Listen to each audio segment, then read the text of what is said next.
afternoon.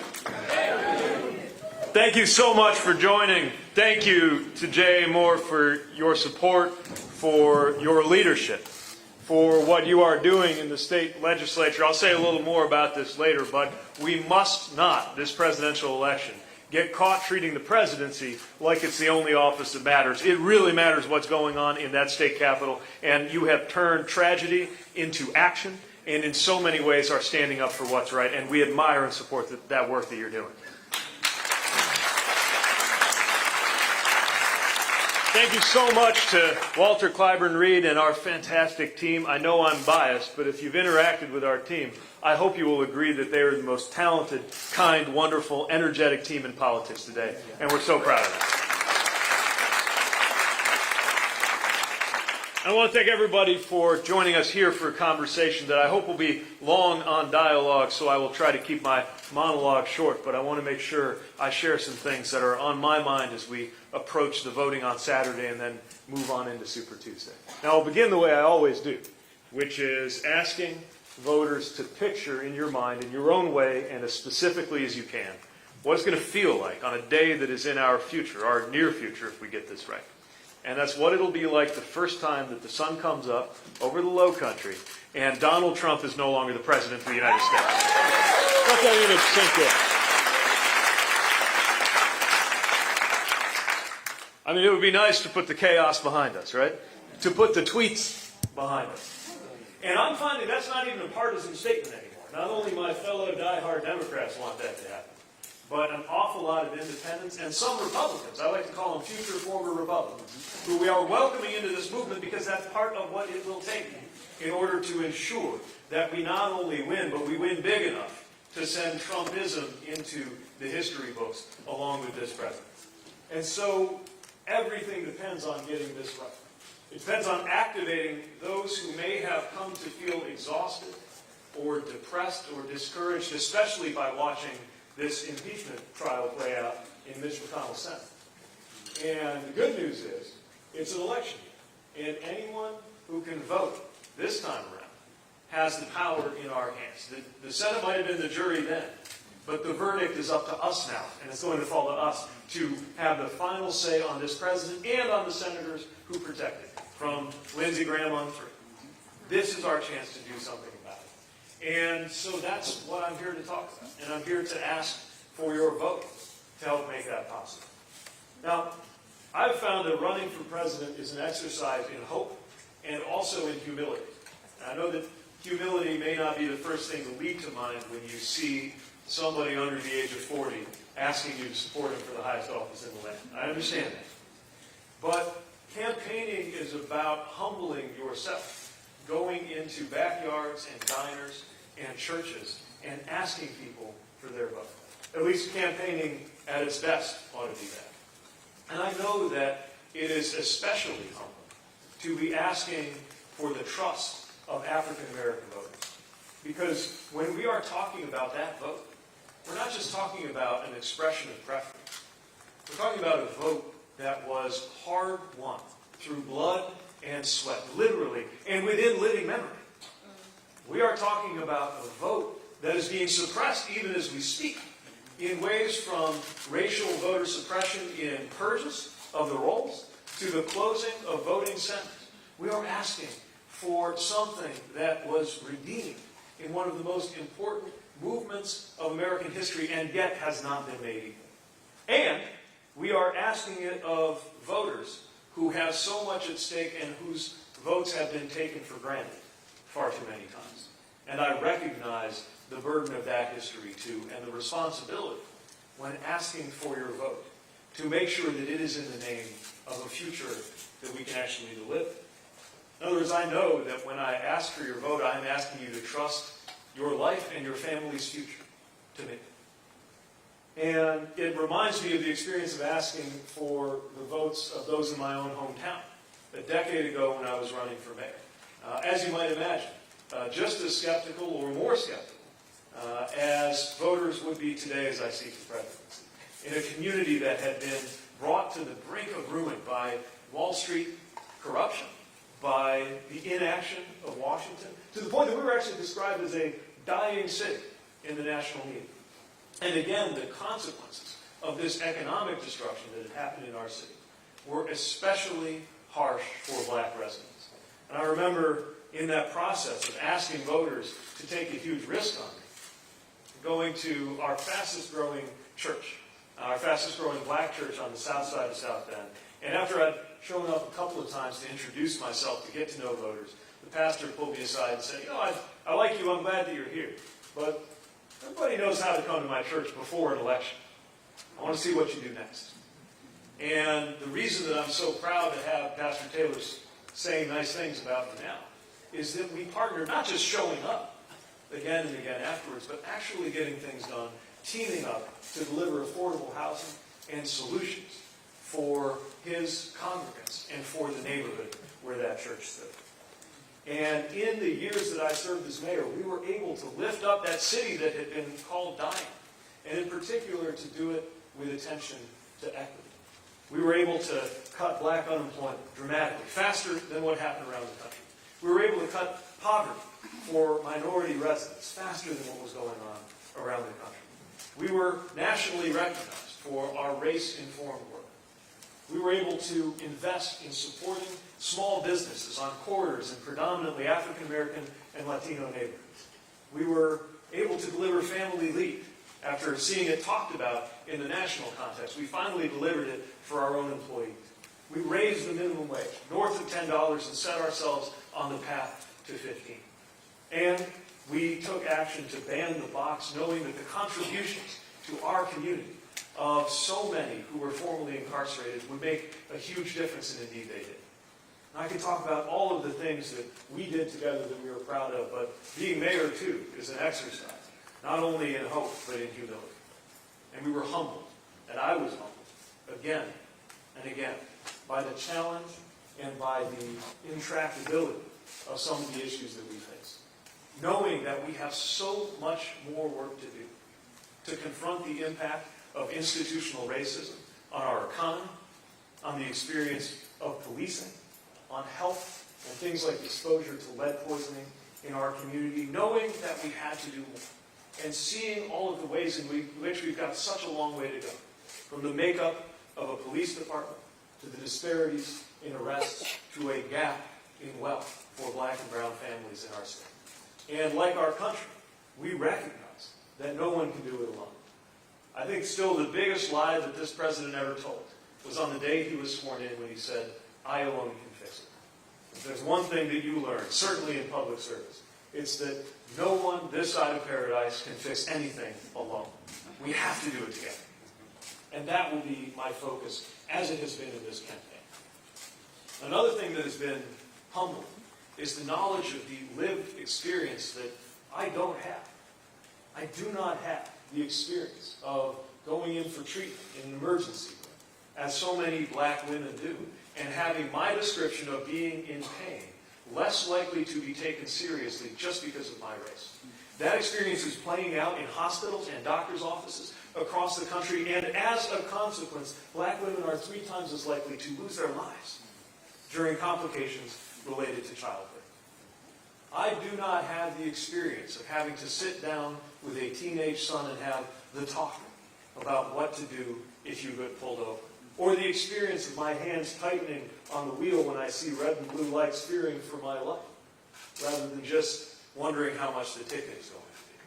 I do not have the everyday experience of walking down the street or through a shopping mall and feeling eyes on me, judging me to be dangerous for no other reason than the color of my skin.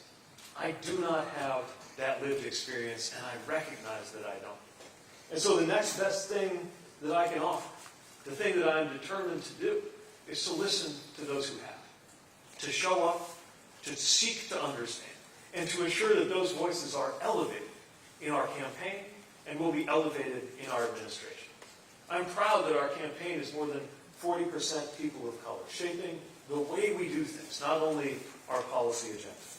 I'm thankful that our outreach and our policy work is shaped by leaders from across the board, leaders from my own hometown, like Ms. Gladys Mohammed, who is one of the most remarkable figures that South Bend has produced.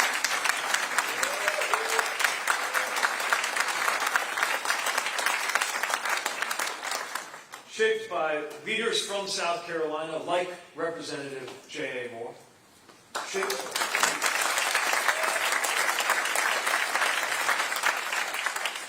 shaped by national leaders like our campaign co-chairs, Congressman Anthony Brown of Maryland and Lamell McMorris, a leader in business and trade.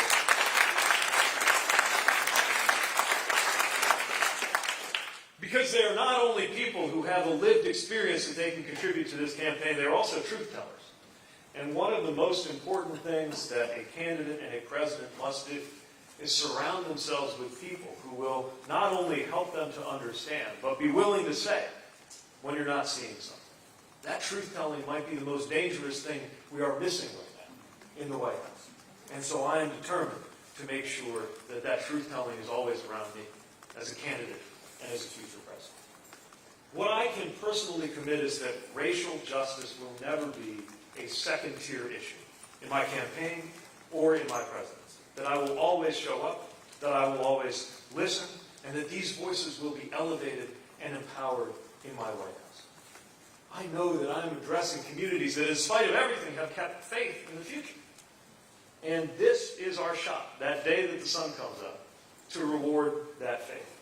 But, of course, all of this is just academic unless we actually win. So much depends, for so many lives, on making sure that we, in fact, win the White House and defeat this president. And we are at a fork in the road right now. So much depends on South Carolina and the states that will vote just a few days later. Because we can go one way or another. And let's be very clear. I respect Senator Sanders. I share many of the ideals that he speaks about. I believe the only way to actually achieve our goals, to win, yes, also to govern, is by calling as many people as we can into this movement. Not by calling people names online when they disagree with us. That we have to offer coverage, yes, and also freedom in healthcare, rather than telling people they need to accept our plan whether they like it or not. I believe that in order to win and in order to govern in a country that has been torn apart by the effect of broken promises, that we must ensure that the promises we are making are promises that can be kept. That's why I'm committed to be that candidate, to speak to fellow diehard Democrats, to independents, and to those future former Republicans. Somebody who is determined to make sure that our candidacy is good, not only for the future of the White House, but for everybody else on the ticket. Because we have got to make sure that we keep that majority in the United States House of Representatives. We have got to make sure that we do well in the Senate so that we can have judges on the bench who actually reflect American values, whose understanding of freedom includes the freedom of women to control their own bodies, and whose understanding of democracy includes a democracy in which voter suppression can never happen again. And it is imperative that we have a nominee at the top of the ticket who can bring enough people with him that we send Mitch McConnell into retirement and bring back the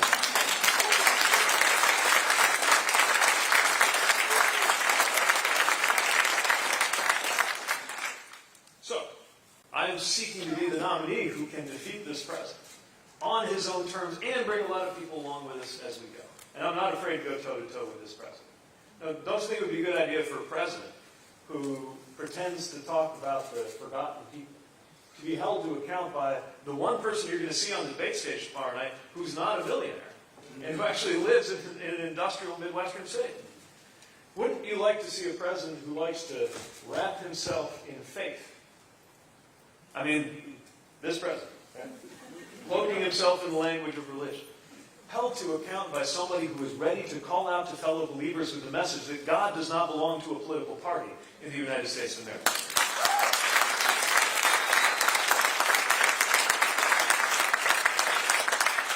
Don't you think a president who likes to beat his chest and talk tough and throw himself military parades ought to be held to account by somebody who actually wore the uniform of this country and can explain why traumatic brain injury is more serious than bone spurs? This is the campaign that will beat this president. But we don't just have a majority that wants a better president. We have an even bigger majority that can agree on what we're for. That's the moment that is at hand. That's the extraordinary fact about this moment that we are living in right now. There is an American majority right now that stands with people like the fast food workers we were marching with earlier today, stands on the idea that in this country We ought to raise wages and empower workers so that one job is enough, no matter where it is you work.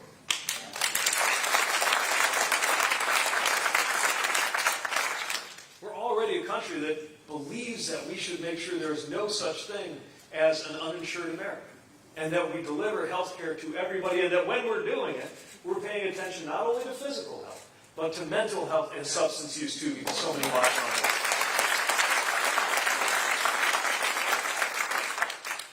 Making sure that we honor our troops, not just by saying we support our troops on a bumper sticker, but by seeing to it that they are never sent into a conflict that can be avoided and bringing an end to endless war. There's an American majority that right. There is an American majority that has seen the heartbreak of communities across the country, including the loss of the Mother Emanuel 9 in South Carolina, the loss of Walter Scott in police violence, the losses that play out every single day, often without grabbing headlines, in our communities, including in my own hometown. And know that the time has come to act on gun violence and refuse to allow the Second Amendment to be twisted into an excuse to do nothing at all to save lives when we know the steps that we can take. That is the American priority, not just the Democratic. We know that when it comes to the future of our climate, we have got to take action now. We have seen the vulnerability of the low country to sea level rise. And we have seen that African American and Latino and Native families are among the first to suffer the pain, as happened in the west side of my own city.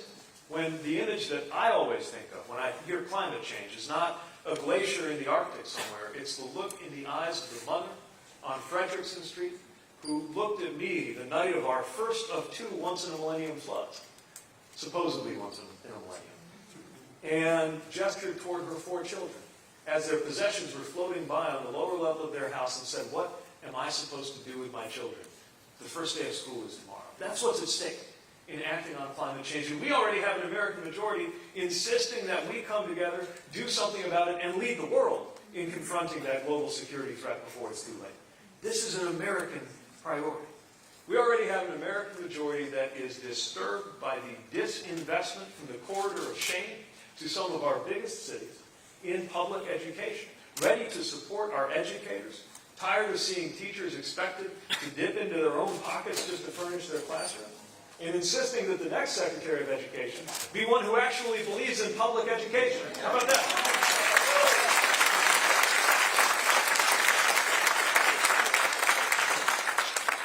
And there is a powerful American majority ready to mobilize to see to it that this becomes a country where your race has no bearing on your health or on your wealth or on your experience with law enforcement in the United States of America. We've got to act on that right now.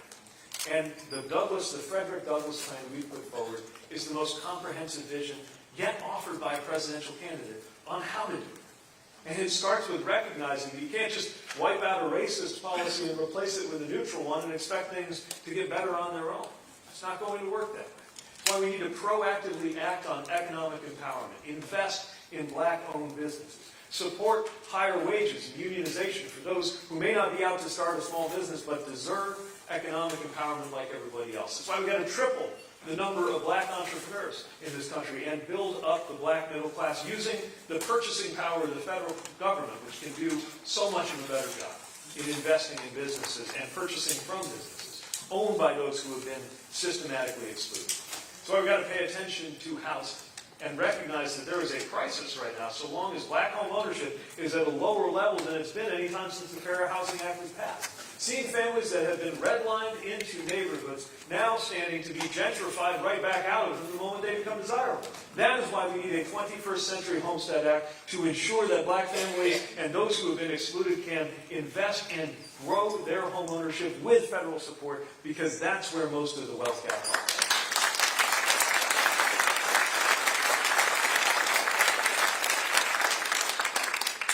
It's why we have to proactively make education available to everybody who has been excluded. We already know that black youth will be more likely to succeed if they have teachers who look like them, and yet teachers are horribly underrepresented.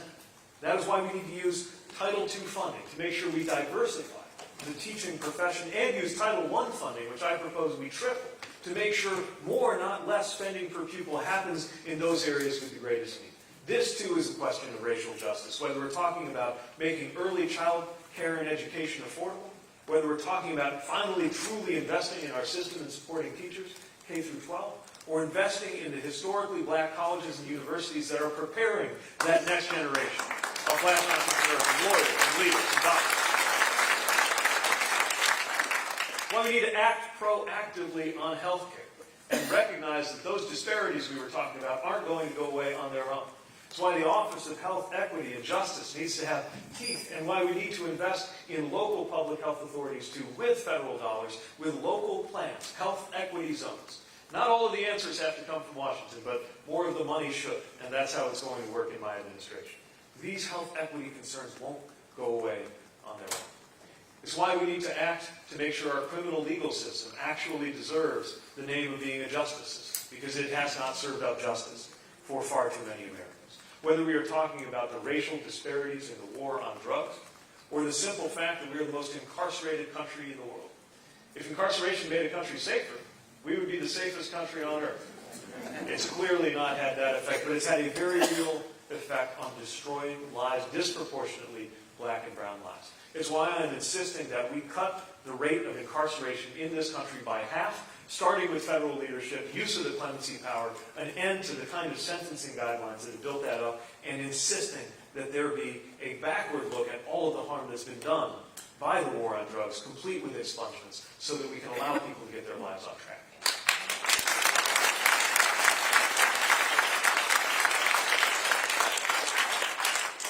We also have to recognize that worse decisions will be made in government so long as some voices are excluded. And the exclusion of minority voices at the ballot box has become a pattern far too powerful to ignore. This is not going to go away without federal leadership. And whether it's oppressive voter ID laws, whether it's the closing of polling places in predominantly minority neighborhoods, whether it's the simple fact that Election Day is a work day for the very people most likely to be working multiple jobs. We need a 21st century Voting Rights Act to see to it that we can't have this kind of voter suppression continue.